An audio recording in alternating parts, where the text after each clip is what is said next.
dirigente estudantil, fui dirigente estudantil, eu fui preso várias vezes, eu permaneci em liberdade condicional na Argentina do ano 75 até o ano 84, quando retornou a democracia, certo? Eu peço que levante um pouco a cabeça, porque nós não estamos vendo a sua boca. Isso. Bom, Obrigado. então, então, eu participei num período extremadamente convulsivo. Em 1976, quando foi o golpe militar na Argentina, o último golpe militar, no general Videla, eu fui expulso da Universidade de Córdoba. Eu permaneci um ano clandestino em Buenos Aires, depois tive que me exilar, fui parar na França, onde completei meus estudos em História e em Economia, e obtive todos aqueles títulos, mestrado, doutorado, e finalmente, a partir de 1983, eu passei, eu me mudei para o Brasil, quando ainda no Brasil tinha um regime militar, e na Argentina também ainda tinha um regime militar. Eu ganhei concurso e finalmente me transformei em professor da Universidade de São Paulo, coisa que eu sou até hoje. Portanto, quando se fala em regimes militares na América Latina, estamos falando de uma coisa que me tocou pessoalmente, de modo muito direto, e que mudou a minha vida, digamos. Eu era, como qualquer pessoa, uma pessoa supostamente destinada a nascer e crescer num mesmo país, numa mesma cidade. Eu tive que me mudar várias vezes de cidade e de país em função da repressão dos governos militares. E atualmente eu sou professor da USP, não porque desde a minha mais terna adolescência eu tivesse escolhido ser professor da USP, porque eu não era brasileiro, eu era argentino, certo? Eu supunha que teria uma vida na Argentina, mas eu acabei recalando no Brasil e me mantenho no Brasil até o dia de hoje. Eu sou produto dessa era militar, certo? Inclusive na minha condição atual, certo? Isto que eu queria dizer em primeiro lugar, estou tocando um assunto que não apenas posso analisar objetivamente, eu tenho que analisá-lo também subjetivamente, porque os regimes militares, de alguma maneira, determinaram o rumo da minha vida, determinaram o rumo da minha história pessoal, certo? Eu tenho 4 filhos brasileiros, certo? O que não estava escrito. Supostamente, se eu tivesse filhos alguma vez na vida, eu suporia que os meus filhos fossem argentinos, mas não foram argentinos, foram brasileiros, certo? E eles, logicamente, estão muito por perto e muito cientes de qual foi a minha história pessoal. Agora vamos falar em regimes militares rapidamente e em coordenação. Quando se fala em coordenação entre regimes militares na América Latina, se fala também em intervenção externa. Porque quando se fala em coordenação, o que vem primeiro à memória é o chamado Plano Condor.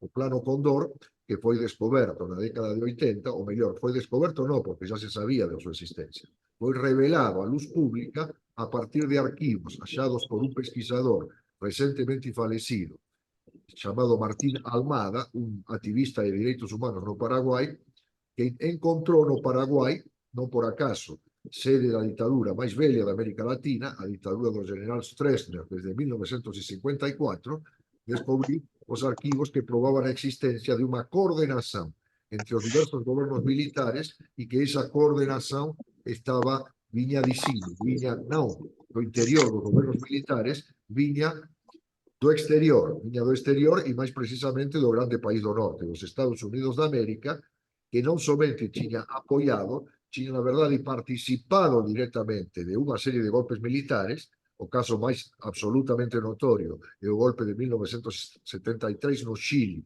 11 de setembro, que derrubou o governo de Salvador Allende e instaurou a ditadura do general Pinochet e propiciaba unha coordenación, unha represión entre os diversos regimes militares. Hoje iso já está suficientemente probado, não está ainda suficientemente analisado, mas não há nenhuma, não é uma afirmação feita no vazio, é uma afirmação que tem provas materiais e provas contundentes, documentais, que já foram amplamente publicadas por uma pesquisadora argentina que também já faleceu, certo? E em particular por esse pesquisador paraguaio chamado Martín Almada, que tornou públicos os arquivos da Operação Condor. No entanto, essa Operação Condor tem início, segundo provam esses documentos, só na década de 70. Algumas operações de 1973 já são atribuídas ao Plano Condor. É dúvida se parte do Plano Condor foi o golpe do Chile. Algumas operações de sequestros na Argentina, que aconteceram no final de 73, quando a Argentina vivia um regime democrático, um regime de governo democraticamente eleito, são atribuídas à coordenação militar existente na América do Sul. E claramente ela já existe a partir de 1975, certo? E nos diversos países há uma coordenação que leva a que algumas operações de regimes militares de outros países sejam realizadas, por exemplo, em território brasileiro. O mais conhecido dos casos foi o de sequestro de dois estudantes uruguaios que foram sequestrados em território brasileiro e enviados novamente a Uruguai, onde eles acharam a morte. Foram assassinados pelo regime militar uruguaio naquela época. Ou seja, que aí nós tínhamos claramente um caso de uma coordenação repressiva entre regimes militares de diversos países. Desde quando existe essa coordenação? Eu quero, então, aqui dizer o seguinte: evidentemente, ela não existia nos anos 60 ainda. Não existia como plano Condor, como um plano aparentemente dotado de recursos e de uma espécie de coordenação centralizada. No entanto, o que se chama de ciclo militar na América Latina se costuma situar aproximadamente entre meados dos anos 60, quando se producen en 1964 os golpes militares, por un lado no Brasil, certo? Con o caso do golpe de 1º de abril. Na Bolívia, quando o general René Barrientos Ortuño derruba o governo do MNR, o governo de Paz Extensor, en 1966, quando se produce un golpe militar que leva na Argentina, que derruba o governo do Partido Radical do político Dr. Ilia e instaura un governo militar sob. Por favor, estou tendo muito barulho aqui. Eu não sei se alguma pessoa que está com o microfone aberto, não, estou me confundindo, não sei se tenho que repetir coisas, estou vendo, ouvindo muito barulho e muitas imagens. Não sei o que Nós estou fazendo. estamos providenciando o fechamento dos microfones, professor. Desculpe. Quando houve o golpe militar que levou o general Juan Carlos Unganía ao poder na Argentina, inaugurando um ciclo militar. Certo? No entanto, então, se o plano Condor teve início em meados dos anos 70, o ciclo militar teve início pelo menos uma década antes. Certo? De que estamos falando? Não existia nenhum tipo de coordenação militar antes do plano Condor. Sim, já existia. Ele existia no quadro da chamada Escola das Américas, que tinha sede em Panamá e que reunia, sob a direção dos Estados Unidos, os estados maiores de quase todos os países latino-americanos. Então, nós tínhamos, portanto, uma coordenação política, de fato, que existia não através de uma coordenação direta, mas através do fato que boa parte dos oficiais da América Latina, da América do Sul em especial, eram formados numa escola que estava situada fora das fronteiras de todos os países e que estava coordenada pelos Estados Unidos da América. A sede da Escola das Américas, o local onde ela funcionava, existe até hoje. Existia, naquele momento, na chamada Zona do Canal, ou seja, na parte do Panamá onde estavam as tropas norte-americanas, certo? Se encontraban sediadas as tropas norte-americanas. Os seus prédios continuam existindo e hoje pertencem, desde o final do século passado, quando a zona do Canal passou a estar sob soberania do governo panameño, durante o governo do general Omar Torrijos, hoje pertencem ao governo panameño e, evidentemente, não são mais sede da Escola das Américas. Portanto, já existia algum tipo de coordenação política. Em segundo lugar, eu quero atacar dois mitos. Não existiu, portanto, desde meados da década de 60 até meados da década de 80, um bloque militar homogêneo que conduzisse os destinos de toda a América do Sul. Foram episódios políticos que devem ser analisados caso a caso, embora claramente constituam um ciclo de características militaristas em toda a América do Sul e em toda a América Latina. Certo? Em primeiro lugar, nem todos os países da América do Sul, entre os meados de 60 e meados dos 80, possuíam governos militares. Há países que não conheceram nesse período nenhum governo militar. É o caso da Colômbia, é o caso da Venezuela. No entanto, na Colômbia nós tínhamos governos extremamente repressivos, embora não fossem militares, eram governos civis, devido à chamada Guerra Civil Colombiana, que se estende desde o final da década de 40, quando houve o Bogotazo, em 1948, e o surgimento de uma série de movimentos armados, as guerrilhas, certo? Que são anteriores, inclusive, à guerrilha que deu origen à Revolución Cubana, certo? Por tanto, en segundo lugar, no estamos hablando de gobiernos que se ayudasen permanentemente uns aos outros. ¿Por qué? Porque esos regímenes militares, embora tivesen todos más o menos boas relações con os Estados Unidos, certo?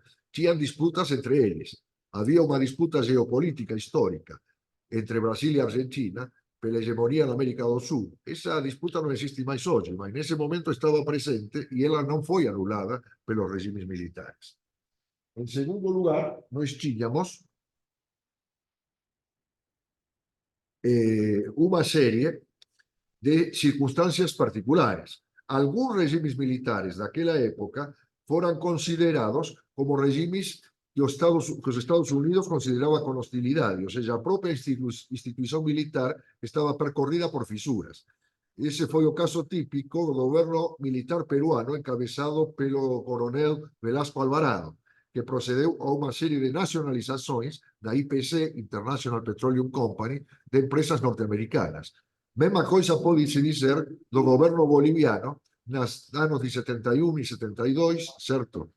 Até o golpe militar, de 69 a 72, a 71, dos governos militares encabezados respectivamente por Alfredo Obando Candia e por Juan José Torres, durante os quais teve lugar a chamada Asamblea Popular Boliviana, que esteve vigente no ano de 1971. Certo? Esos gobiernos militares que acabo de mencionar, Velasco Alvarado, Torres y Obando Candia, eran considerados como gobiernos hostis pelos Estados Unidos de América, a pesar de serem gobiernos militares. O sea que a questão é muito máis complexa do que dizer que a partir de meados da década de 60 os Estados Unidos apadriñaron un conjunto de regimes militares e posteriormente os Estados Unidos foran expulsos. En primeiro lugar, porque os Estados Unidos nunca foran expulsos, certo? En segundo lugar, porque esos regímenes militares no configuraran un todo coordinado y homogéneo, configuraran un todo que dice al respecto a crisis de las instituciones latinoamericanas, las instituciones ditas democráticas y republicanas, ¿cierto? Y a su sustitución por regímenes de carácter militar. Entonces, por tanto, nós temos una realidad que es bastante compleja y que no se deja reducir ao cliché de afirmar que nós tínhamos na América do Sul uma série de regimes de caráter democrático que foram todos interrompidos en meados da década de 60 por uma série de golpes militares, todos simpatizantes e apadrinhados pelos Estados Unidos, e que ese ciclo teve seu final a partir da segunda metade da década de 80 ou aproximadamente en segunda metade da década de 80 para dar lugar novamente a una democracia que tinha sido interrompida 20 ou 21 anos antes. Não foi isso que aconteceu. As democracias existentes hasta a década de 60 poderiam ser consideradas qualquer coisa menos democracias exemplares. E o que se reimplantou a partir de meados da década de 80 foram regimes civis. Considerar todos esos regimes civis como igualmente democráticos, certo, sería un erro. Houve uma realidade complexa que, no entanto, somos obligados a discutir como una realidad única, porque un elemento en común que tuvieran varios, embora non todos, os regimes sudamericanos entre meados da década de 60 e meados da década de 80 foi o fato de serem regimes militares. Esos regimes militares non eran homogéneos, certo? Tiñan contradições entre eles e tiñan contradições dentro deles. Alguns poucos, menores, se orientaran en dirección de una orientación de carácter nacionalista y más o menos populista, mas a grande mayoría de ellos se orientó en dirección de una política subserviente a los intereses de los Estados Unidos, ¿cierto? Y profundamente represiva, ¿cierto? En ese cuadro que nos debemos analizar esa totalidad contradictoria, complexa y al mismo tiempo unitaria. Publiqué un libro respecto de aquesta que está en la editora Contexto, entre los 75 libros que yo publiqué, aunque se llama Gobiernos Militares en América Latina. Le fue publicado por la editora Contexto y intenté elaborar un relato único, embora que incluise las contradicciones y el carácter heterogéneo de esas experiencias. ¿Qué características tuvieron esos regímenes militares? En primer lugar, eran regímenes, en general, que se orientaron en función de una política de naturaleza represiva. Esa política represiva, no entanto, ya existía en regímenes anteriores, embora esos regímenes fuesen civis, certo? Eles deram continuidade de uma maneira muito mais violenta. Em segundo lugar, levaram em conta uma situação internacional que testemunhava, no plano do mundo inteiro, recuo do imperialismo norte-americano diante da forte concorrência que sofria, de lado, do ponto de vista geopolítico por parte da União Soviética e do ponto de vista econômico por parte da União Europeia e o Japão, certo? Ou seja, foi num momento em que os Estados Unidos se encontravam questionados, tanto no plano geopolítico mundial, pela concorrência que lhe fazia uma potência nuclear que se situava em um nível, em um patamar de poder de fogo equivalente, que eram os Estados, que eram a União Soviética, e também a China, certo, crescentemente, e do ponto de vista econômico se via desafiado por potências capitalistas que tinham atingido, certo, um grau de produtividade do trabalho e um grau de competitividade econômica que em muitos casos superava o dos Estados Unidos. Não é por acaso que o ciclo militar na América Latina se inicia quando se manifestam também as primeiras crises no balanço de pagamento dos Estados Unidos da América. Era, portanto, uma situação complexa para os Estados Unidos, a que havia internacionalmente em meados da década de 60. E era por esse motivo mais necessário do que nunca para o imperialismo norte-americano se apoiar naquilo que era considerado seu quintal histórico, o quintal histórico, que foi a plataforma de lançamento dos Estados Unidos como potência mundial, tinha sido justamente a América Latina. A América Latina considerada no seu conjunto, ou seja, desde o México até a Terra do Fogo, passando, certo, pelo Mar Caribe, pela América Central e por toda a América do Sul.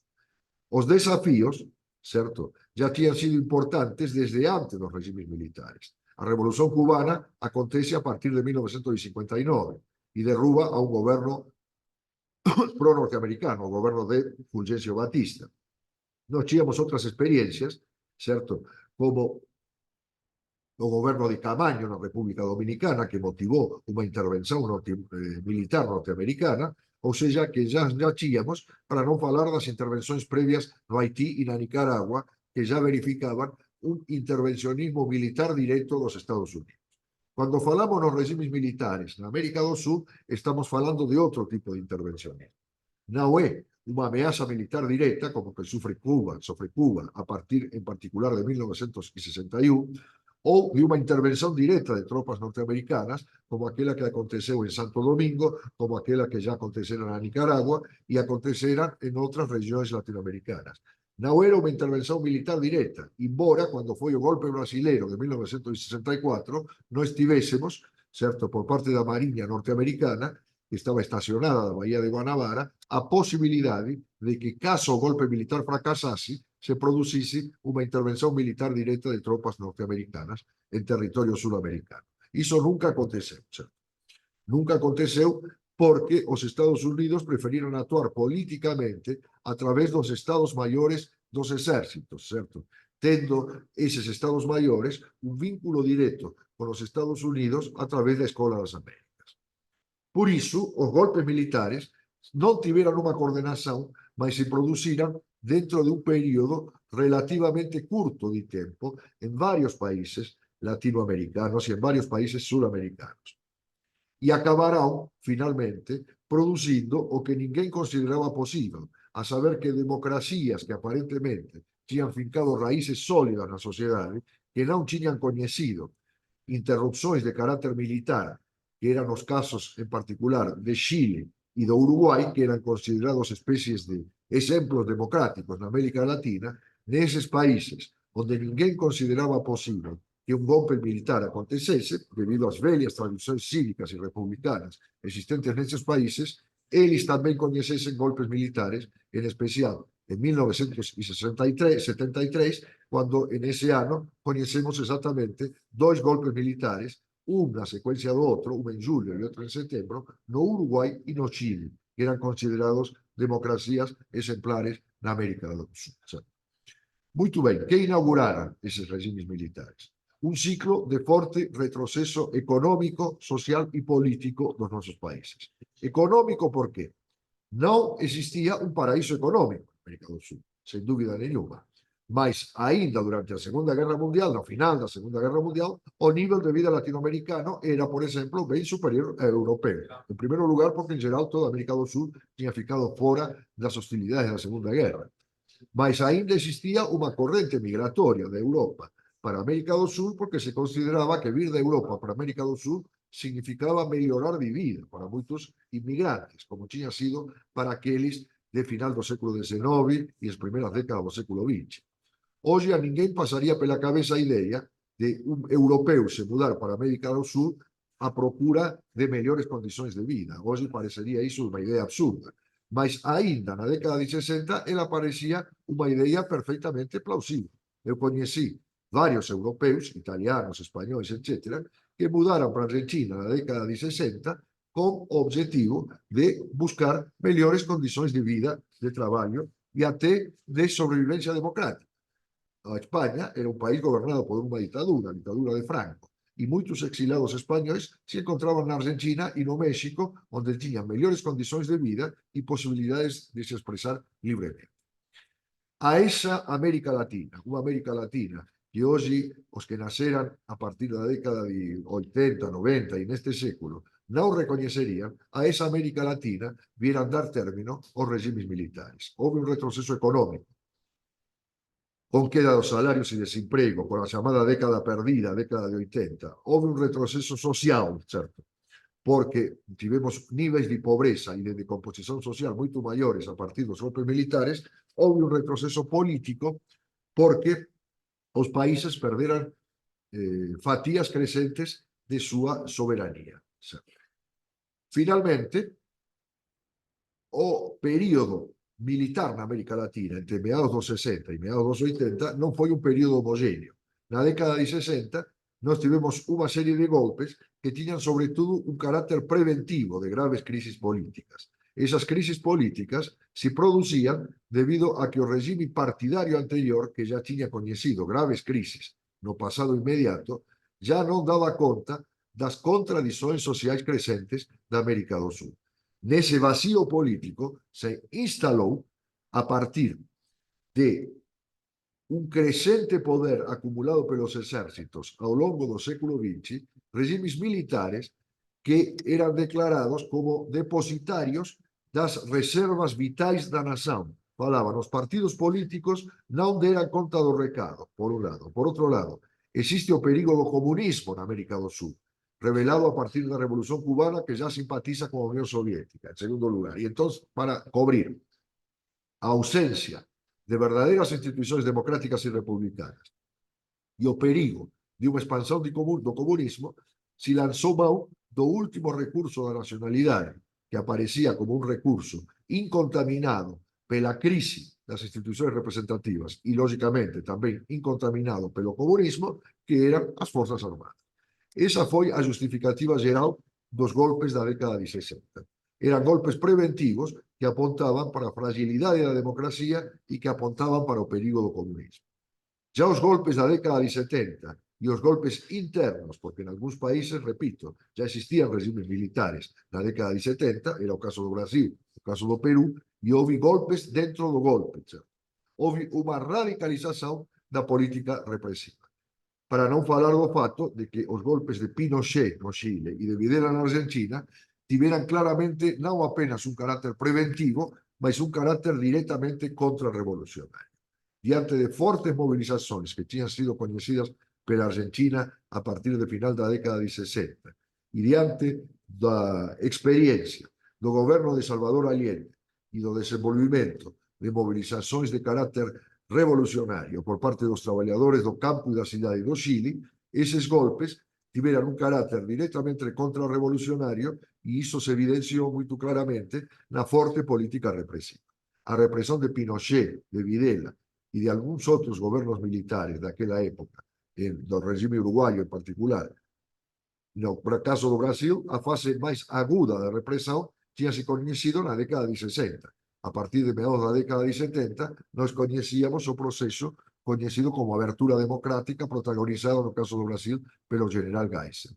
Já no caso da Argentina, Chile, Uruguai, tínhamos golpes violentamente represivos que criaran a figura do desaparecido político. Milhares de desaparecidos políticos no Chile y 30.000 desaparecidos políticos na Argentina, pessoas que eran secuestradas, asasinadas, certo? E que até o dia de hoje não tem nenhum estatuto legal. Só ultimamente, agora, o regime civil argentino teve que reconhecer, certo, a essas pessoas uma existência civil, porque eles nunca apareceram e nem sequer seus cadáveres foram. Alguns foram descobertos pela ação de uma série de entidades da sociedade civil, mas os cadáveres da maioria dos desaparecidos, certo, só se sabe que são desaparecidos porque sua família denunciou o desaparecimento. Porque, na verdade, certo, os corpos deles nunca foram achados, como bem se sabe, porque boa parte desses corpos se encontra no fundo do Rio da Prata ou no fundo do mar, certo? Porque uma das táticas empregadas para fazer desaparecer as pessoas era simplesmente jogá-las ainda vivas, incrivelmente, no meio do mar para que elas nunca mais aparecessem. Portanto, foram experiências que marcaram profundamente e sem as quais não se pode entender a América Latina de hoje e também não se pode entender a América Latina do passado. Por que as instituições republicanas e democráticas, que de um modo geral tinham sido produto das guerras da independência na América Espanhola e da instauração da República no Brasil em 1890, por que essas instituições criadas 60, 70 e a veces até 100 anos antes não foram capazes de resistir os embates, certo? Da crise política, da crise econômica e da crise social e tiveram que ser substituídas por instituições totalitárias, instituições ditatoriais de caráter militar. Esse é um dos debates que coloca a questão dos regimes militares. Essas instituições não foram capazes de esconjurar o perigo de uma intervenção militar e isso tem a ver com a Constituição da América Latina independente, ou seja, a sua Constituição como nação independente ou como nações independentes, mais de 20 repúblicas, e como nações democráticas em nações que não eram realmente independentes e que não eram, na verdade, tampouco realmente democráticas. A crise dessas instituições, o descompasso entre o domínio das oligarquias agrárias e das burguesias comerciais e financeiras e a democracia política se evidenciou através dos golpes militares. Esse é um ponto.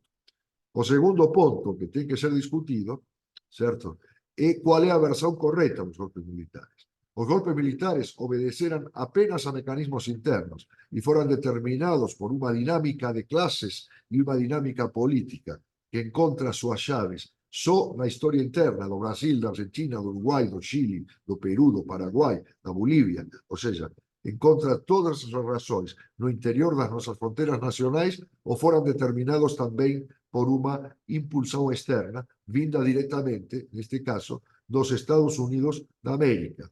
Embora a ênfase posta nos Estados Unidos da América não nos deva fazer esquecer que também poderes europeus participaram daqueles golpes militares.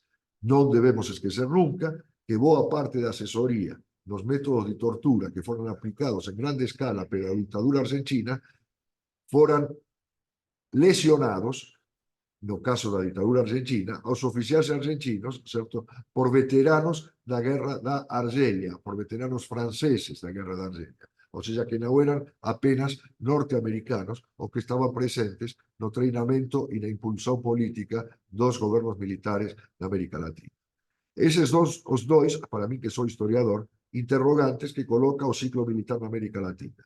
Por que as instituições republicanas e democráticas não esconjuraram o perigo de golpes militares nas décadas de 60 e 70 e se esses regimes militares que surgiram nessa época, certo, vieran básicamente de uma impulsão interna de nossas sociedades ou se apoiaram básicamente en uma impulsão externa vinda dos Estados Unidos de América e de outros poderes importantes, certo, naquele período no mundo, en especial o poder da União Europeia e de outros países que tivessem ingerência política direta na América do Sul.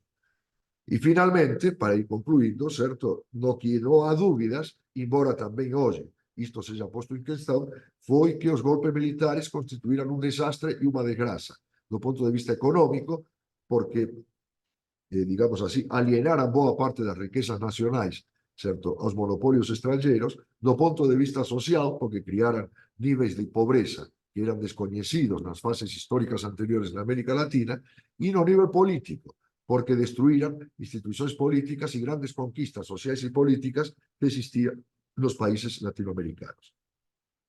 Essa narrativa, essa última constatação, que nos parecia consensual até pouco tempo atrás, hoje deixa de ser consensual, porque aparecem, no caso latino-americano, formações políticas e até regimes políticos que põem em questão essa narrativa e que afirmam que, muito pelo contrário, os regimes militares foram benéficos para a América Latina, certo?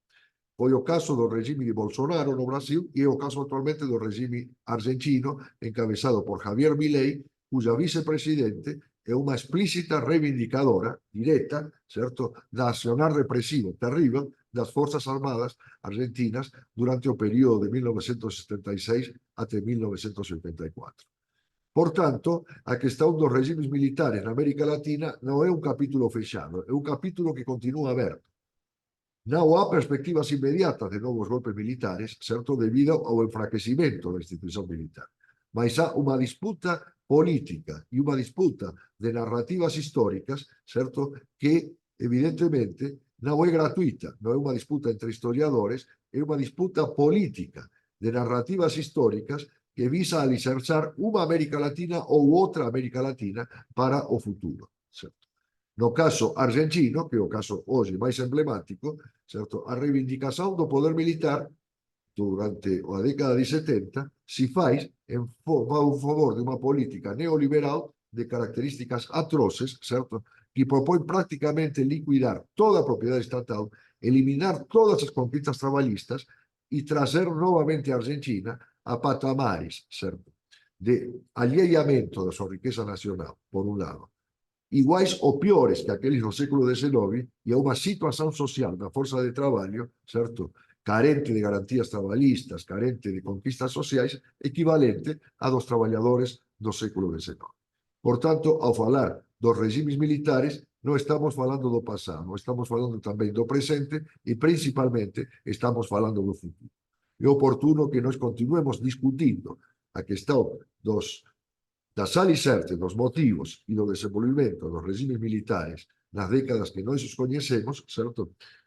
Não como um debate reservado a historiadores e reservado a pessoas que se interessam pelo passado, mas como um debate que hoje é diretamente político, porque diz respeito à América Latina e à América do Sul do futuro, ou seja, a América Latina que nós construímos e a América Latina que deixaremos para os nossos filhos e netos. Muito obrigado pela atenção. Estou disposto a responder qualquer questão de detalhe que seja feita no transcorrer do debate. Muito obrigado à Comissão de Justiça e Paz e à CNBB pelo convite que me fizeram, certo? E espero que esta iniciativa e outras do mesmo tipo tenham total sucesso. Muito obrigado e boa noite a todos. Muitíssimo obrigada, professor Oswaldo. É estupenda aí a sua análise, essa síntese que o senhor faz, passando e prestando, inclusive, uma homenagem ao professor Amada, que foi uma das pessoas mais torturadas nessa América Latina, não é? Então, estão inscritos Márcio Contígio, Gilberto e Carlos Leitão. Consulto o senhor. Se o senhor prefere que seja feito em blocos de intervenções ou individualmente? Pode ser em bloco, não tem problema. Então, Márcio, por favor. Obrigado, professor. Eu cheguei um pouquinho atrasado, porque eu estava vindo de um julgamento de tribunal, mas deu para apreciar bastante. Professor, a impressão que eu tenho é que esses golpes têm sempre a busca o quê? De manutenção de poder, né? De poder econômico e manutenção de status quo. Por exemplo, no Brasil, o Jango, né, pretendia fazer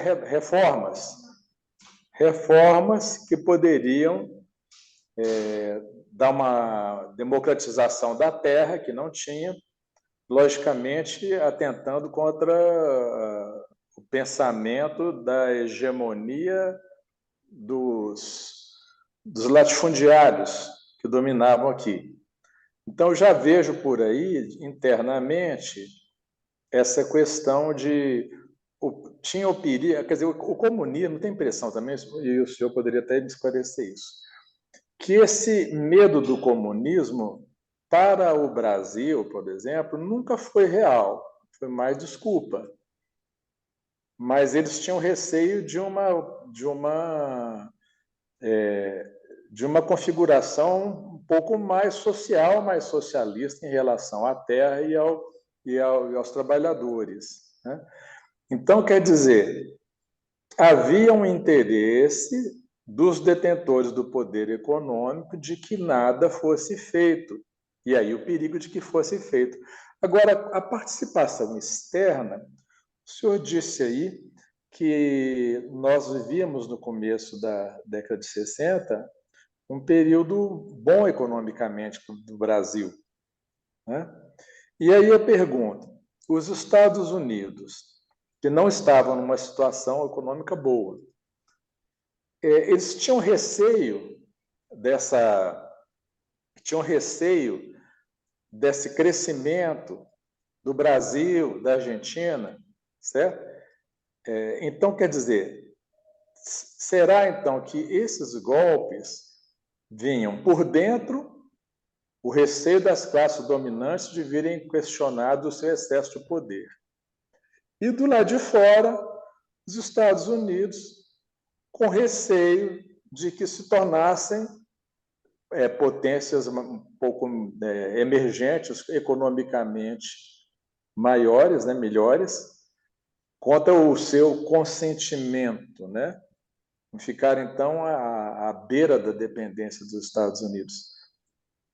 Eu gostaria que o senhor pudesse me esclarecer se essas linhas de raciocínio que expus aqui têm sentido ou se estão erradas. Muito obrigado, professor. Obrigada, Márcio. Carlos Leitão. Abra seu microfone, Carlos. Boa noite. Boa noite, professor Oswaldo.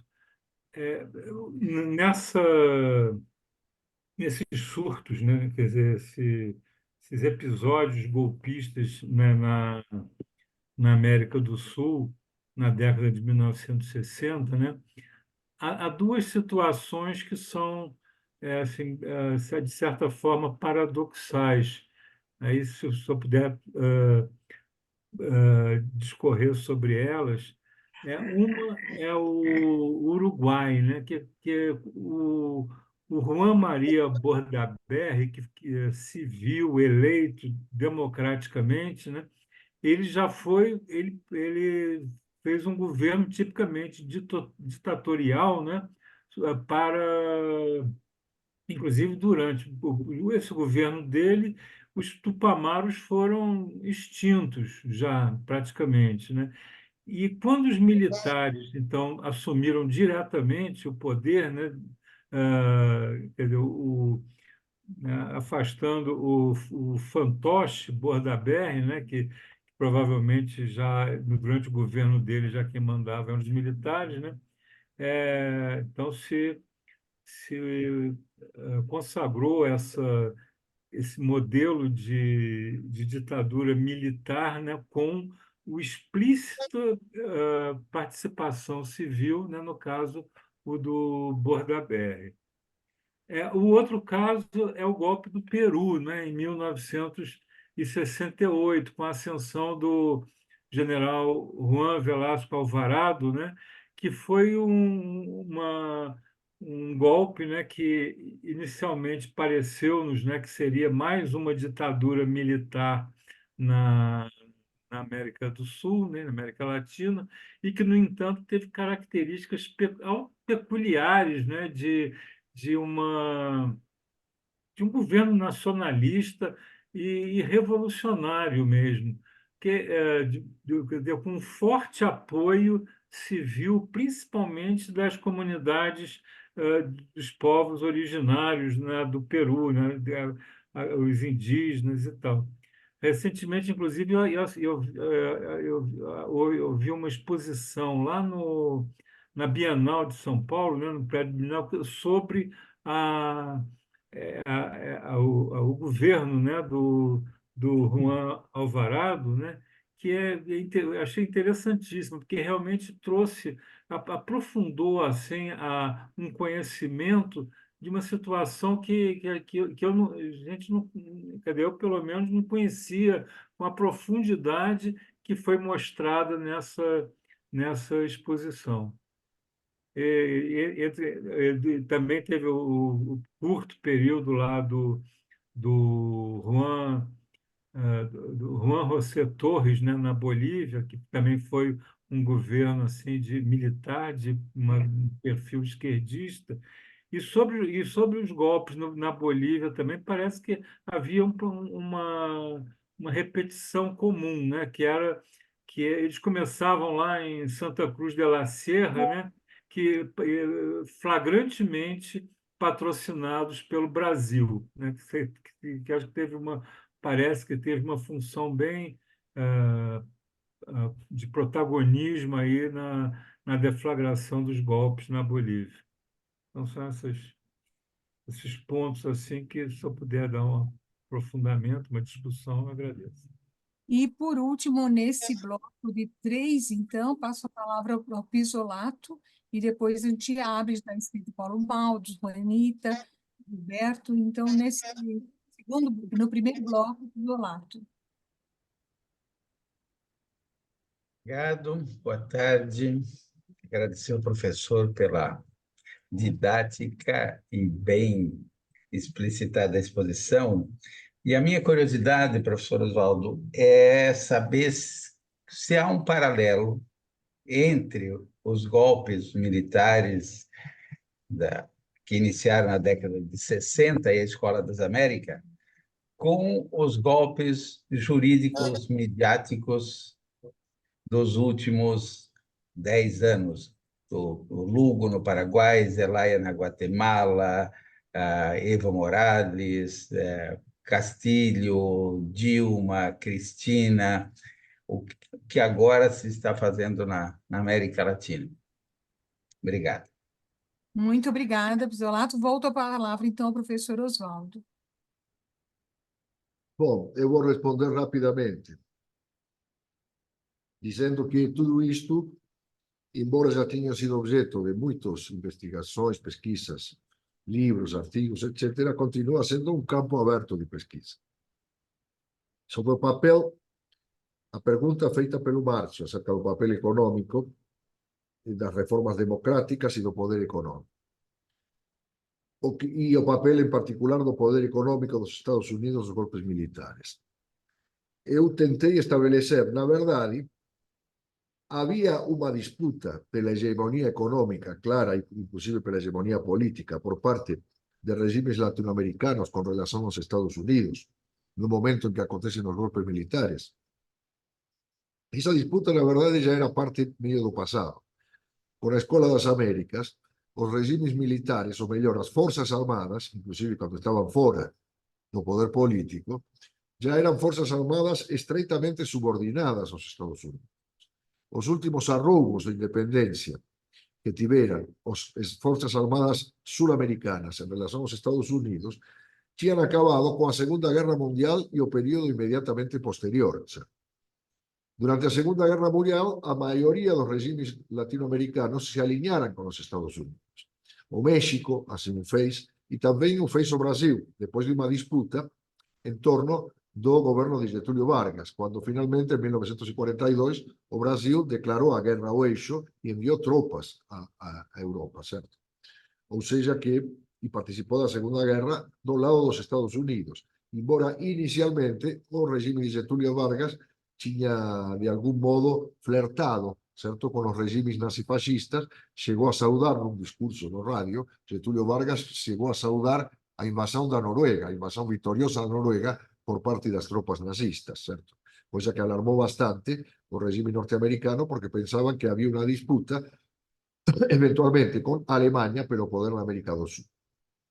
E houve un encontro bastante forte en 1942, numa conferencia realizada en Lima, porque os Estados Unidos exigiu a esa conferencia panamericana, na cual participaban todos os outros países das Américas, que declarasen todos a guerra ao eixo, certo? Os Estados Unidos tinha entrado na guerra, todo o mundo sabe, en 1941, depois do ataque do Japão na base norte-americana de Pearl Harbor, no Oceano Pacífico. Certo?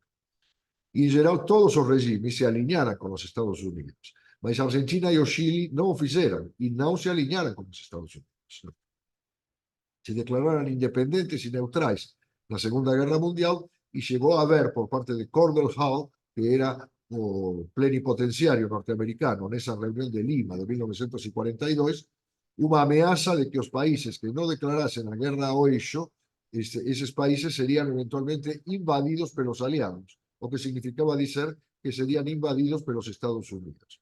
Isso não aconteceu, mas houve uma prolongação desses conflitos, porque no caso argentino, esses conflitos políticos internos, certo, perduraram e deram origem, em 1945, a uma grave crise política, da qual emergiu vitorioso dos membros do governo militar, certo, que não aceitou se alinhar com os Estados Unidos. Esse membro desse governo militar era vicepresidente e ministro do Trabalho, se chamava Perón, e disso deu origem ao movimento conhecido como peronismo na Argentina.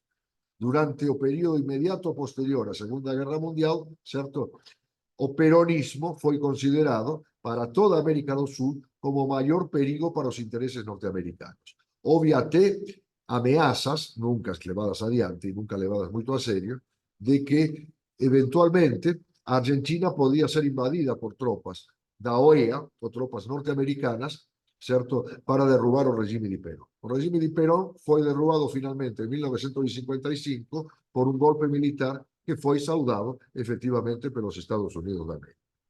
Ou seja, que o que tivemos na década de 60, na verdade, era uma política que foi claramente respaldada pelos Estados Unidos da América, mas que non dice a respeito a posibilidade de Brasil, Argentina, ou mesmo México, ou outro país máis ou menos importante da América do Sul, Colômbia ou Venezuela, se erigiren en, digamos así, rivais de peso contra a hegemonía norteamericana na región. Na verdade, nenhum país sudamericano ameaçaba a hegemonía económica sudamericana naquele momento.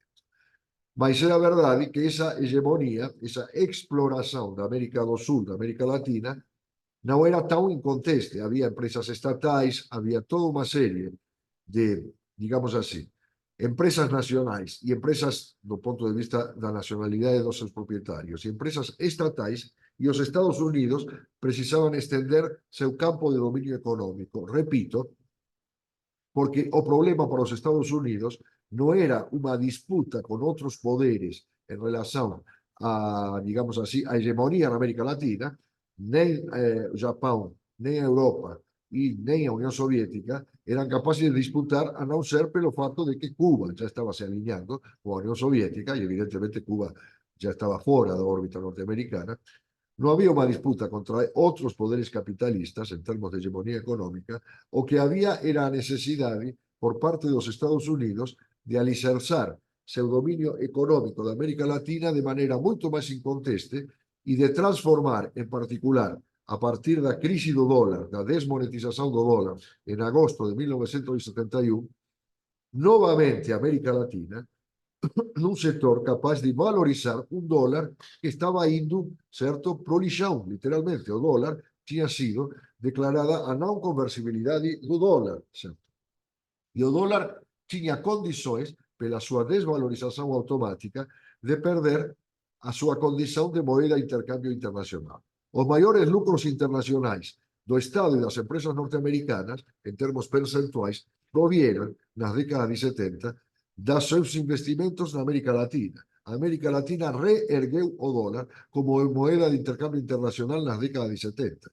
E isso foi o grande conteúdo econômico dos golpes militares da década de 70, que alinharam via políticas precocemente neoliberais, Martínez de Oz, no caso argentino, a política económica do governo do Pinochet no Chile, etc. Existen vários artigos que dicen que o neoliberalismo não começou com Ronald Reagan e Margaret Thatcher na Inglaterra, começou com Pinochet no Chile, certo? Que aplicou uma política absolutamente liberal até as últimas consequências, e poderia-se acrescentar que também começou com Martínez de Oz na Argentina, a partir de 1976, quando praticamente si pôs bandeira de leilão a tudo que era do Estado, certo? Não é que tudo fosse leiloado, certo? Mas eu me lembro da minha infância, certo? Quando eu visitava o zoológico de Buenos Aires, certo? Que era gratuito e eu visitava junto com os coleguinhas da escola primária. Quando eu consegui voltar para a Argentina, voltei com meus filhos e os levei a visitar o zoológico, certo? De Buenos Aires, do qual estava muito orgulhoso. Chego na porta pensando que eu ia entrar gratuitamente, como fazia eu quando era criança, e não, tinha que pagar ingresso, porque até o zoológico, eu achei que isso tinha sido o fim da picada, era o governo Menem, na Argentina, até o zoológico tinha sido privatizado em Buenos Aires. Ou seja, que, na verdade, o conteúdo econômico dos golpes militares foi o de um aprofundamento da hegemonia norte-americana e da dependência econômica da América Latina com relação aos centros financeiros internacionais, que já na altura dos golpes não era disputada por nenhum país latino-americano, porque já todos esses países tinham retrocedido bastante em termos econômicos e políticos no período prévio anterior aos golpes militares, certo? O último governo que aparecia como un disputador potencial de algún tipo de hegemonía tinha sido derrubado en 1955, repito, certo, por un golpe militar, que era o governo de Perón na Argentina. E non é por acaso que ese governo de Perón é derrubado en 55, cuando pouco menos de un ano antes, certo, en 1954, Getúlio Vargas tinha saído do poder por obra de un acto de suicidio criado por unha crise política que ameazaba derrubar. Então, com relação a isso, o importante era que, do ponto de vista econômico, o que precisaban os Estados Unidos era uma plataforma inconteste de disputa mundial contra a União Soviética do ponto de vista militar e contra o Japão e a Europa do ponto de vista econômico. A plataforma militar, tanto quanto econômica, ia ser fornecida pela América Latina. A América Latina já se encontrava em 1947 amarrada políticamente do ponto de vista militar aos Estados Unidos por un tratado asinado en 1947 chamado de TIAR, Tratado Interamericano de Asistencia Recíproca. Ese tratado ficou vigente, certo? Ou seja, cualquier país latinoamericano que fosse atacado, de cualquier maneira, poderia receber a solidaridade de todos os outros países americanos, non latinoamericanos, americanos. O que significaba, con ese tratado, foi invadido Santo Domingo por parte de tropas norteamericanas. Mas quando foi questão de que ese tratado fosse aplicado diante do ataque da Inglaterra contra a Argentina por causa da Guerra das Malvinas, ese tratado non funcionou. O TIAR acabou, certo? O TIAR acabou, actualmente já non é máis vigente, ele caiu como produto das contradições da política externa dos Estados Unidos, certo? Hoje já non existe máis o TIAR, certo? Porque quando foi questão de que servisse non como pretexto de golpes militares contra o comunismo, mas como, digamos así, como tratado realmente vigente para combater a intervención de unha potencia capitalista contra o territorio latinoamericano, ele simplesmente foi jogado na lata do lixo. Fez bem Leitão, Carlos Pini Leitão, en lembrar un golpe de a transformación do governo Bordaberry nun governo militar con Aparicio Méndez e, no caso, digamos así, o fato de que no Uruguai, tanto quanto nos outros países, certo? Os golpes, como agora se costuma dizer, non foron apenas golpes militares, foron golpes cívico-militares, con participación de sectores expresivos das clases dominantes, de sectores expresivos da sociedade civil, certo? No apoio aos regimes militares. Sen ese apoio de sectores de parcelas significativas da populación civil, dificilmente os golpes militares terían tido suceso. Os golpes militares se apoiaran en maior ou menor medida nun consenso político-social. Ese consenso político-social foi dado directamente por políticos, por partidos políticos, e foi dado por sectores da sociedade civil que se organizaban claramente en apoio aos golpes militares. Hoxe, por iso, é que a terminología antiga, dictaduras militares, é sustituída, certo, pela terminología de dictaduras cívico e militares ou cívico-empresariais militares, que é, de fato, unha denominación máis adecuada. Aquí no Brasil, certo, a idea de que ese foi o conteúdo de clase do golpe militar, foi lançada já na década de 70 por un célebre libro de un pesquisador uruguayo, no tanto residente y decente en Brasil, René Dreyfus, que lanzó un libro famoso, ¿cierto? 1964, O Golpe di Classe. Non tinha sido apenas un golpe militar, foi un golpe di classe. Eu me lembro nos tempos da democracia corintiana que o jogador Sócrates, que era o portabandeira da democracia corintiana, ainda no período final do regime militar, quando ele aparecia na televisão, ele mostrava ostensivamente o livro que estava lendo. Estava lendo o livro de René Dreyfus, certo? 1964, Un golpe di classe. O que dava a democracia corintiana, não apenas a ideia de que era uma democracia contra, digamos, Vicente Mateus, vamos dizer assim, o presidente do Corinthians, porque isso era uma coisa de muito escasso alcance, era uma democracia contra o regime militar que existia no Brasil, certo? Ou seja, Sócrates era uma pessoa empenhada na luta política contra a ditadura militar e ele chefiava, junto com Casagrande e outros jogadores, a democracia, o Vladimir e outros, uma democracia corintiana que era uma democracia antiditatorial, era uma democracia política para o Brasil todo. E até hoje, na Argentina, por exemplo, a ideia de um time de futebol democrático, que era completamente alheia a qualquer ideia de futebol, certo? Se popularizou a partir da democracia corintiana. E, finalmente, a pergunta do Pizzolato, se foram golpes midiáticos esses golpes. Bom, cabe dizer que sim. Claro que não com as mídias que existem atualmente, certo? As redes sociais e tudo mais, a fabricação de fake news, enfim, toda essa campanha de fake news, uso sistemático das redes sociais, que presidiu o golpe de 2016 no Brasil, o golpe contra Lugo, e a participação brasileira, né, que foi claramente muito clara no golpe de Janine Áñez contra Evo Morales na Bolívia e no golpe contra que derrubou Lugo no Paraguai, certo? Até porque, no caso do Paraguai, certo, nós temos uma questão que foi criada pelos militares, que foi a represa de Itaipú, certo? Boa parte da energia que ela produz é vendida a preço de banana ao Brasil, uma situação que não se modificou, Lugo tentou modificá-la e foi vítima de um golpe, certo? De uma movimentação que evidentemente tinha, digamos, não vou nomear o partido político, certo? Tinha um partido político sediado no Paraná, de expresión nacional, mas sediado no Paraná, que faz fronteira con Paraguai, certo? Como impulsionador directo. Ou seja, que temos os mesmos intereses de clase todavía en jogo, certo?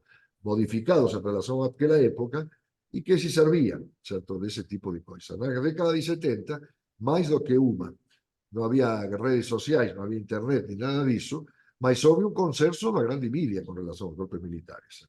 Y ese consenso estaba dado por un sistema mediático, por un sistema escolar, por iglesias, certo? Eu me lembro, no caso argentino, certo? A grande propagandizadora da luta contra o comunismo, no caso argentino, era a Igreja Católica. A Igreja Católica era a porta-bandeira da luta contra o comunismo. Eu frequentei uma igreja católica, certo? Quando era criança, quando era menino, quando era criança na escola primária, e eu me lembro, como um episódio marcante, eu tinha 7, 8 anos de idade, quando foi a crise dos mísseis, certo? No qual os padres, desde o púlpito, responsabilizaban o comunismo soviético por precipitar o mundo num inferno de uma provável guerra termonuclear devido à presença de mísseis rusos nas costas cubanas que ameaçavam os Estados Unidos. E as crianças fomos obrigados a sair no pátio da escola, nos ajoelhar e rezar durante horas, certo? Durante horas, literalmente, de joelhos, para que o bom Deus afastasse o fantasma do comunismo da América Latina, certo? A través do regime de Fidel Castro e evitasse uma guerra mundial provocada por Cuba. E nós pensávamos, como crianças, estávamos apavorados, que Cuba podía provocar un bombardeo atómico sobre toda a América do Sul, certo? E que desta vez nós, sulamericanos, non íamos nos salvar como tinha sido o caso nas duas guerras mundiais anteriores, que non tínhamos participados desas catástrofes bélicas, de que desta vez as bombas, que eran moito piores do que aquelas da Primeira e da Segunda Guerra Mundial, ian cair sobre nosas cabezas. Eu me lembro de rezar todas as noites, para que, influenciado pela prédica da Igreja Católica, para que o comunismo acabase na América Latina e para que non houvese unha guerra nuclear provocada pelos comunistas. Ou seja que, naquela época, tiña tamén, certo, unha concordancia mediática, certo, con a movimentación que deu lugar aos golpes, certo, mas evidentemente que as mídias, claro, non eran as mesmas mídias de hoxe. Era na televisão e os grandes jornais, basicamente.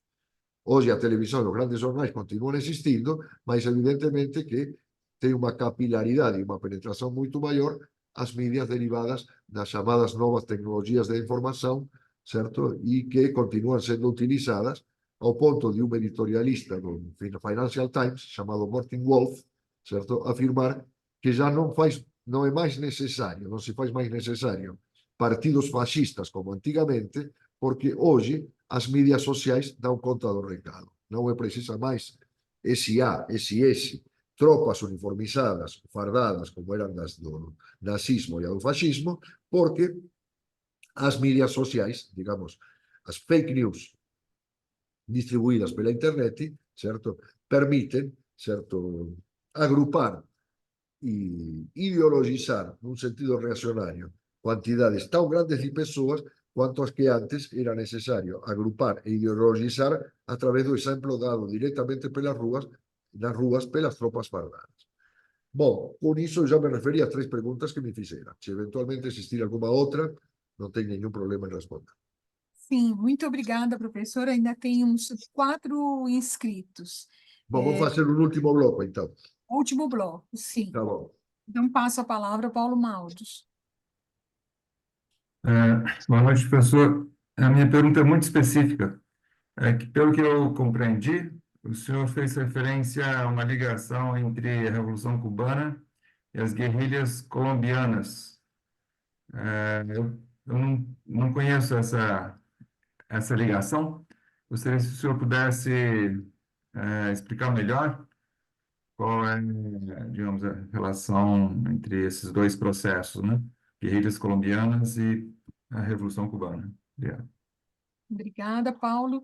Aqui se escreveu a Juanita, mas ela escreveu no chat e ela pede que transmita ao professor. Se o senhor pode falar um pouco sobre as ligas agrárias. O terceiro inscrito é o Tadeu, e depois passo a palavra ao Gilberto. Posso falar? Por favor.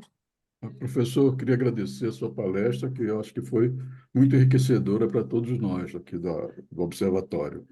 Eu acho que, enfim, entre os vários méritos da sua palestra, claro, o senhor mostrou com grande clareza a interação entre forças internas a todos os países sul-americanos que foram submetidos a regimes militares e as políticas, né, estratégias e as intervenções, ainda que de caráter indireto, dos Estados Unidos, né? Isso aí o senhor mostrou com muita clareza. E o senhor também sublinhou, que eu achei muito interessante, historicamente, né? Perfeito, de que, naquela época, os Estados Unidos estavam com uma situação difícil, porque a economia não ia bem, mas, sobretudo, também porque ele tinha, digamos, desafios de 2 ordens. Um desafio era o desafio constituído pelo socialismo tal como praticado na União Soviética e no campo do chamado socialismo democrático. E o outro era que ele tinha também uma concorrência capitalista clara e interna, personificada no Japão e na União Europeia, né?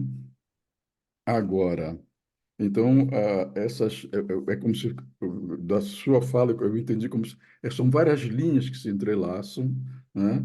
E que o resultado final é a mudança de regimes civis para regimes militares na América Latina, em geral, o que nos interessa, concentrado na América do Sul. Regimes civis para regimes militares, porque os regimes civis estavam longe de ser, todos eles, democracias. Eles eram regimes civis. Eles se distinguiam, obviamente, de regimes militares, mas eles não eram, ao que eu entendi, democracias. Bom, esse é o quadro que eu acho que geral. O senhor, então, mostrou para nós que esse ciclo, eu diria, parece haver terminado. Então, a América do Sul, hoje, né, ela está, entre aspas, povoada de regimes civis. Mas a pergunta é, quantos desses regimes civis são democráticos? E aí, provavelmente, vai ser difícil responder nomeando um país ou outro, né? Agora, o que nós estamos vendo é que nessa nova situação, né, em que os regimes civis voltaram, a posição hegemônica dos Estados Unidos na América Latina, e no nosso caso, especificamente na América do Sul, continua fortíssima. E isso tudo cria um quadro de tensões na América Latina, na América do Sul, mas também em termos globais, que é um quadro de tensões geopolíticas, geoeconômicas, geoestratégicas crescentes, né? Fala-se hoje até mesmo numa nova Guerra Fria. Mas a diferença, quer dizer, até onde eu pude perceber, professor, é que o comunismo de tipo soviético acabou. Ou ele se autodissolveu, digamos assim, ou ele foi dissolvido, né? A Rússia, hoje, é um país claramente capitalista. O caráter do socialismo chinês é um tema de intensos debates, né? Há quem diga que a China é um socialismo à maneira chinesa, outros dizem que a China é um capitalismo de Estado, outros dizem que a China é um capitalismo de Estado por agora, mas com a tendência a, quem sabe, se tornar um capitalismo menos estatal, né? Que isso seria uma luta interna. De toda maneira, uma grande parte dos analistas não crê firmemente que o socialismo chinês seja socialismo de fato, né? E aí a gente ainda vê, a Índia está ascendendo, né? A União Europeia se tornou um anexo dos Estados Unidos, o Japão se tornou outro anexo dos Estados Unidos, a Rússia está nessa luta, nessa guerra, nessa operação militar especial, em que ela enfrenta a OTAN, ela enfrenta a União Europeia, ela enfrenta os Estados Unidos, a partir de uma guerra não, por intermédio da guerra na Ucrânia. E todo esse quadro é um quadro de grande polarização. Nesse sentido, embora seja uma situação diferente, o quadro de polarização lembra o quadro de polarização da Guerra Fria. Então, eu pergunto ao senhor se a gente, levando em conta isso, né, se isso que eu estou falando, de alguma maneira reflete com alguma fidelidade a sua fala, para a América do Sul está, segundo muita gente, balcanizada. A América do Sul está enfraquecida. A economia, a geopolítica mundial, a geoeconomia, a geoestratégia está passando por um processo que a gente tende a chamar de uma passagem de hegemonia, com todos os riscos que todas as passagens históricas de hegemonia, que o senhor, como historiador, conhece imensamente mais do que nós todos juntos, é sempre cheia de riscos de guerras e de guerras grandes. E nós estamos hoje com riscos. Temos uma guerra na Europa, localizada, mas uma guerra na Europa que a cada semana quase ela ameaça se expandir, se tornar uma grande guerra europeia, tá? Nós temos uma guerra no Oriente Médio, que é a guerra genocida contra Gaza. E ela também ameaça se tornar, a cada semana que passa, uma guerra geral no Oriente Médio. O choque entre Israel e Irã é o exemplo mais recente dessa tendência. E nós temos, na Península Coreana, no Estreito de Taiwan e no Sudeste da Ásia, conflitos de vários tipos, mas que estão todos eles, de certa forma, articulados pela política americana de contenção da China, contenção na sua área geográfica de influência mais direta chinesa e contenção do projeto que eu chamo de o nome chinês é muito estranho para mim, eu não consigo decorar, mas que é a Rota da Seda, na versão moderna chinesa, a articulação de obras de infraestrutura num plano mundial, tendo a China como o seu centro aglutinador. Eu pergunto ao senhor, dentro desse quadro todo, para nós, Brasil, o senhor acha que nós estamos a caminho de deixar de ser um regime civil para se tornar um regime democrático? Isso é realisticamente possível no horizonte de curto e médio prazo? No horizonte de longo prazo, a história nos diz sempre que tudo é possível. As coisas nunca se resolvem inteiramente, também as coisas nunca se tornam de todo proibitivas, excluídas do jogo da história. Então, essa é a minha primeira pergunta. E a segunda, como o senhor vê as possibilidades reais, também num prazo curto ou médio, digamos, um prazo curto de 3, 4 anos, prazo médio de 8, 10 anos, de a América do Sul realizar a sua integração, nossa desejada integração sul-americana, se ela vai continuar ficando na órbita dos desejos, ou se ela tem, à luz de todo esse quadro, que inclusive que o senhor também desenhou muito bem, se a integração sul-americana tem um futuro mais ou menos garantido, né?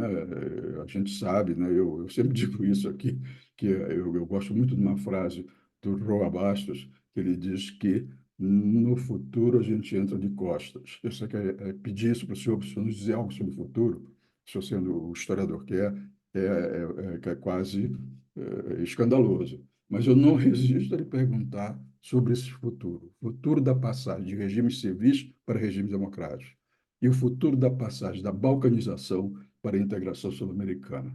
E lhe agradeço enormemente a sua palestra, que me trouxe muito valioso. Muito obrigado, professor. Obrigada, Tadeu. Então, por último, o Gilberto, para fazer a sua pergunta ou consideração. Bom, primeiro, boa noite a todos e a todas. Obrigado, professor, pela apresentação, exposição e debate que o senhor propiciou para todos nós. Pontuo que a gente está dentro de uma série de discussão sobre os 60 anos do golpe de Estado de 64, hoje especificamente suas conexões na América Latina comparadas e tal, e lembrando que semana que vem nós vamos estar discutindo sobre a Constituinte, vamos receber o deputado José Genuíno, que talvez tenha sido um dos principais parlamentares naquele processo constituinte. E, excepcionalmente, nós faremos na segunda-feira, porque às terças, neste horário, ele participa de uma atividade semanal que não tem como ele conciliar horários. Entrando na questão, professor, quando eu vi o senhor falando que entrava na igreja com 7, 8 anos e escutava na Argentina o discurso anticomunista, imaginemos nós, no Brasil, que tem um fato peculiar. Segundo o seu colega da Universidade de São Paulo, Lincoln Seco, o anticomunismo no Brasil chegou primeiro que o comunismo. Ou seja, nem existia comunismo no Brasil, um pensamento comunista articulado, um movimento comunista. O anticomunismo, segundo ele, segundo a sua pesquisa, já era forte e contundente aqui no Brasil. Agora, entrando no tema, professor, algo que eu fico a me perguntar, as Forças Armadas da América Latina, elas têm um projeto político, uma visão de sociedade, ou ela é teleguiadas por interesses do polo dominante da sociedade? Assim, elas servem aos interesses do poder financeiro, econômico. Historicamente, como é que o senhor observa isso, né? O René Dreyfus, ele fala que na conquista do Estado elas foram apenas uma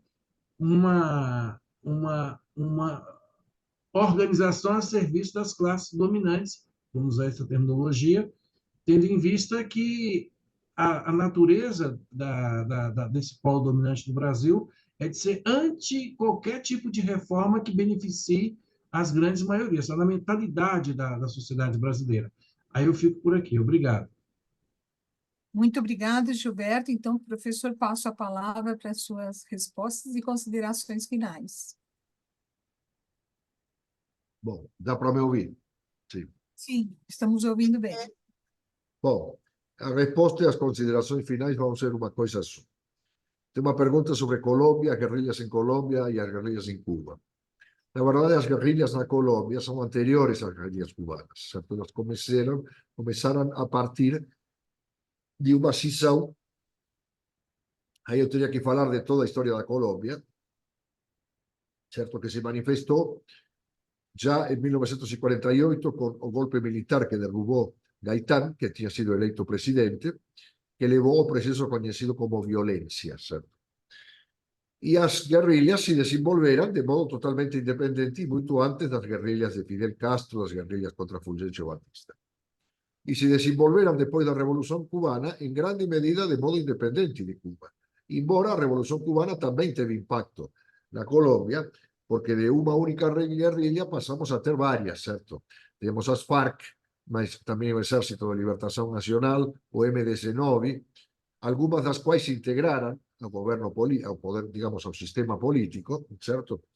E houve uma série de decisões. Eu não vou entrar porque seria muito complicado, porque a situação é extremadamente complexa. O papel de Cuba nos últimos tempos na Colômbia foi o de propiciar um acordo entre as guerrilhas e os poderes, certo? E houve uma série de acordos que foram firmados, certo? Esses acordos não conseguiram englobar todas as guerrilhas, certo? E depois tivemos uma mudança de governo. Atualmente temos o governo de Gustavo Petro, que é um governo de esquerda sim, em relação aos governos precedentes, certo? A situação colombiana é extremadamente complicada e continua sendo extremadamente dramática, porque é um dos países com maior polarização social, certo? E digamos assim, um país que já só pelo fato de ter sido o berço de um dos maiores escritores latino-americanos de todos os tempos, Gabriel García Márquez, certo? Que criou aqui uma escola para refletir, certo? O chamado realismo mágico, certo? Para refletir a situação, certo? Incompreensível, certo? Com parâmetros racionalistas europeus habituais, do que a Colômbia, que na verdade não é uma exceção, mas é um caso extremo na América Latina. Então, Colômbia e Cuba é extremadamente complexo. Sobre as ligas agrárias de 64, bom, quem deveria falar são vocês, certo? Porque vocês cresceram sobre as ligas agrárias. Eu sei que não fui eu, certo? Eu as ligas agrárias conheci aqui no Brasil, certo? Vocês conhecem muito antes que eu, não vou dar lições sobre ligas agrárias. Eu sei perfeitamente o papel que elas tiveram com Francisco Julião na década de 60 e que foram um dos pretextos, certo? Para o golpe militar de 1964. Eu acho que o verdadeiro objetivo do golpe militar de 64 era efetivamente o de desarticular movimentos como das ligas agrarias e outros movimentos que, no caso dos trabalhadores urbanos, acontecessem, que fossem capazes de questionar, certo, o verdadeiro poder deste país, que é o poder não apenas dos monopólios externos, dos monopólios norte-americanos, o poder do capital como tal. Ou seja, de que a crise política brasileira, que não tinha nesse momento uma alternativa capitalista, se desenvolvesse no sentido de uma revolução anticapitalista, de uma revolução socialista. Para os Estados Unidos isso estava posto, e foi por isso que eles plantaram a bandeira do anticomunismo como bandeira do golpe de 64. Depois, acho que Tadeu fez uma amplíssima descrição, certo, do mundo de hoje, e é claro que não vou poder me referir, porque por falar do enfrentamento na Coreia, do enfrentamento na Ucrânia e na Rússia, na Europa, do enfrentamento no Oriente Médio, en fin, dos enfrentamentos que sí se unen no mar da China, entre China e os Estados Unidos e Taiwán, certo? Enfrentamentos que prenuncian, certo, a posibilidade de un conflito geral, ou seja, de unha terceira guerra mundial. Unha terceira guerra mundial, no qual sejam empregadas artefactos atómicos, todo o mundo sabe, porque non é preciso estudar moito, que sería moito pior do que as dúas guerras mundiais que nós já conhecemos, as dúas juntas. O grau de mortandade que traría unha terceira guerra mundial e de destruição do medio ambiente sería absolutamente espantoso. Nós teríamos que nos perguntar, en caso de unha terceira guerra mundial, se a humanidade vai poder continuar sobrevivendo. Por tanto, está claro que esos enfrentamientos que tenemos en diferentes partes del planeta, ¿cierto?, son parte de un enfrentamiento de características globales, donde hoy, ontem se falou na Rússia soviética, ou seja, na União Soviética e no comunismo. Depois passou a se falar no fundamentalismo islâmico e agora se fala da China. Os Estados Unidos precisam de um inimigo principal, sempre precisam de um inimigo principal para justificar e de um inimigo identificável para justificar sua política militarista. Certo? Como se deflagraria uma terceira guerra mundial hoje, nós não sabemos, mas seguramente seria segundo o modelo das duas guerras anteriores. As duas guerras anteriores não começaram no centro, começaram na periferia. A primeira por uma disputa pela Sérvia, que era um país relativamente marginal ao concerto das nações europeias. Na Segunda Guerra Mundial, nós tivemos a invasão conjunta por parte da Alemanha e da União Soviética da Polônia, que não era um dos países mais importantes do mundo, embora, sem dúvida, fosse um país bastante importante. Uma terceira guerra mundial pode começar pelo Médio Oriente, pela disputa do Mar Negro, pela Ucrânia, ou pode começar como uma disputa pela China, pelo destino da ilha chamada Taiwan, ou pode começar por uma disputa pela Península Coreana. Nenhuma dessas regiões se encontra no que se chama o centro do mundo.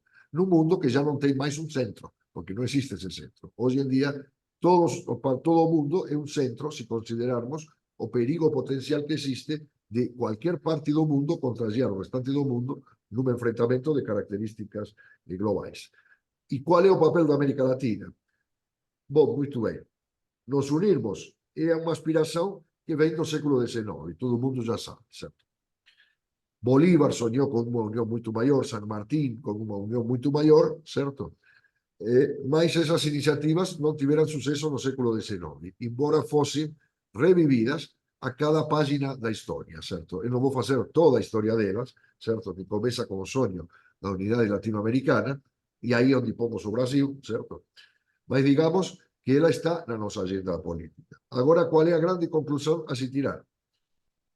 Quanto mais organismos de integração latino-americana e sul-americana nós temos, mais parece que a nossa dependência crescesse, certo?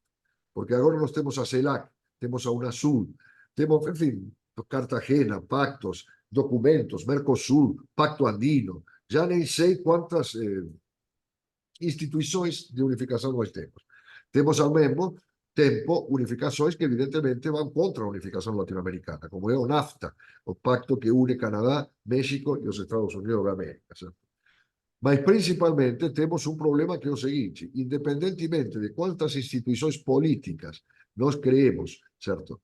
Algumas de caráter nacionalista, como as que mencionei primeiramente, e outras de caráter claramente alinhadas com o imperialismo, que é o caso da NAFTA, ou até da OEA, que Ernesto Che Guevara chamava de Ministério de Colônias Norte-Americanas. Cuba intentou, ou melhor, Venezuela intentou fazer que Cuba reingressasse na OEA, e essa intenção foi totalmente rejeitada pelos Estados Unidos. Cuba permanece fora da OEA, certo? Bom, quanto mais instituições há, mais dependentes nos tornamos. Por quê? Porque o centro da dependência não está, tem, claro, como eixo a política, mas tem a política, os militares, certo? E a crônica dependência de nossos militares em relação ao exterior, e tem também, que tem como eixo fundamental a economia. É a nossa dependência financeira.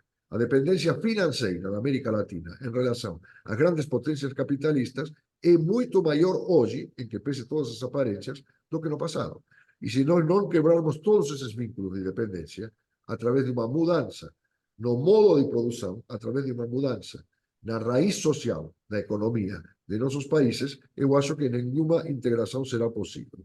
Porque todas as outras fórmulas de integração já foram tentadas e elas, finalmente, acabam desaguando em integrações, certo?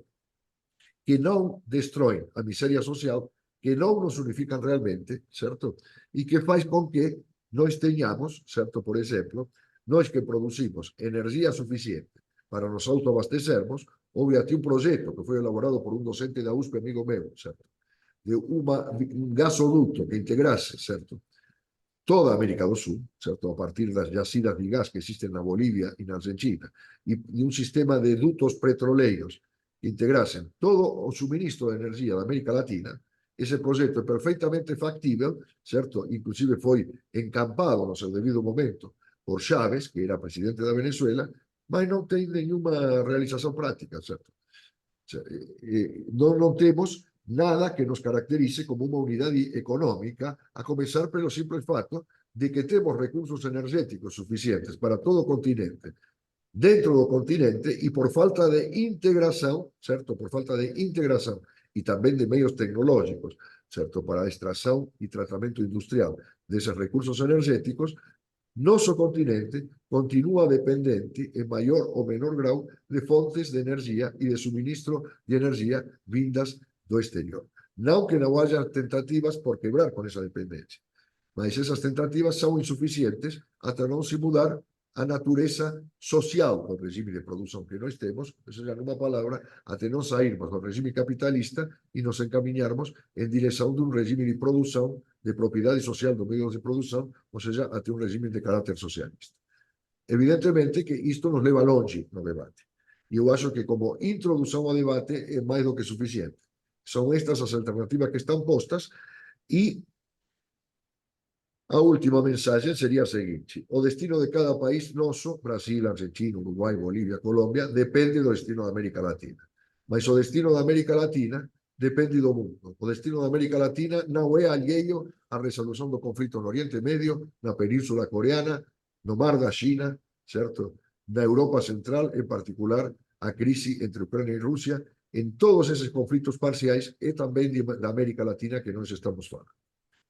Muito obrigado a todos, certo? E espero que a vossa atividade continue com maior sucesso, com a presença do deputado Genuíno, certo? E vocês me terão sempre à disposição para qualquer ocasião futura. Muito obrigado e boa noite a todos. Muito obrigada, professor Oswaldo. No final dos nossos trabalhos, além desse agradecimento, temos sempre uma palavra da coordenadora Consuelo, que traz uma poesia, uma mensagem final. E eu ainda me permito que nós não nos esqueçamos de, em todos os gestos possíveis, nos lembrarmos das vítimas do Rio Grande do Sul. Consuelo. Boa noite a todos. Muito obrigado, professor Oswaldo. Eu trago aqui uma poesia antiga, mas que reflete o drama do sul do Brasil. Desequilíbrio ecológico. Os céus se desnorteiam ao peso fogoso da água que insurge. Cortada de chuva, a terra em fendas se crispa, enfraquecida. Em um crescendo selvagem, a natureza. Na intemperança, a revolta. Machados corriqueiros, serras elétricas, saldo medíocre a roubar os bosques e cortar a embriaguez dos pássaros e emudecer a euforia da bicharada. Do enraivecer, o inesperado a cântaros. O verde recuado ante o avançar do asfalto rebela-se à força de se preservar. E a natureza, onerada ao distante dos anos, corroída e resoluta em não se ressequir, rompe seus longos freios e as cidades se afogam nas brechas de seus próprios erros. Obrigada, professor. Boa noite a todos. Obrigado, professor. Obrigado, Consuelo. Obrigado, professor. Obrigado, Sueli. Obrigado, boa noite. Oi? Você está em Angola? Não entendi. Você está em Angola? Não, estou no Salvadória. Ah, já voltou. Já voltei. Um abraço, seja bem-vindo. Um abraço para todos. Valeu, obrigado. Boa noite a todos. Boa noite a todos. Boa noite. Boa noite. Um abraço. Boa noite, João de Deus. Boa noite, Jussara. Paulo Mal. Boa noite, Irene. Boa noite, João de Deus. Boa noite a todos. Boa noite. Boa noite. Obrigado, professor Oswaldo. Obrigado a vocês. Tchau, até breve. Até breve.